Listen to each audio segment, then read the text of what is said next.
Hello বন্ধুরা, সবাই কেমন আছো? আশা করি ভালো আছো, আমিও ভালো আছি। চলে এলাম আমার একটা ছোট্ট ব্লগ নিয়ে। আজকে আমার মেনু হলো ঢেঁড়স ভাজা আর বেগুন দিয়ে আলু দিয়ে মাছের ঝোল। ঢেঁড়স ভাজাটা আমার প্রায় হয়ে গেছে, নামিয়ে ফেলবো। কড়াতে আবার তেল দিয়ে দিয়েছি, ফোড়নে পেঁয়াজ দিয়ে দেবো। কড়াতে আবার তেল দিয়ে দিয়েছিলাম, ফোড়নে পেঁয়াজ আর কাঁচা লঙ্কা দিয়ে দিয়েছি। কাঁচা লঙ্কাটা প্রায় ভাজা ভাজা হয়ে গেছে। কেটে রাখা বেগুন আর আলুটা দিয়ে দেবো।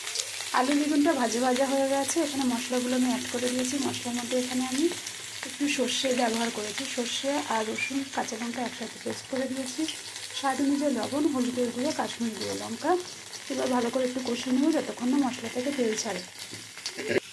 একটা টমেটো কেটে দিয়েছি। মশলা থেকে তেল ছেড়ে দিয়েছে। এবার জলটা দিয়ে দেবো। বেশি জল ব্যবহার করবো না, একটু মাখা মাখা রাখবো। মাছের তরকারিটা আমার হয়ে গেছে, এবার নামিয়ে ফেলবো। তাহলে আজকে আমার মেনুতে রইল ভাত, ঢেঁড়স ভাজা আর মাছের ঝোল। আজকে আমার এই ছোট্ট ব্লগটা কেমন লেগেছে অবশ্যই জানাবেন। যদি ভালো লেগে থাকে তাহলে একটা লাইক, শেয়ার, কমেন্ট আর সাবস্ক্রাইব করে দেবেন। থ্যাংক ইউ, বাই, আবার দেখা হবে।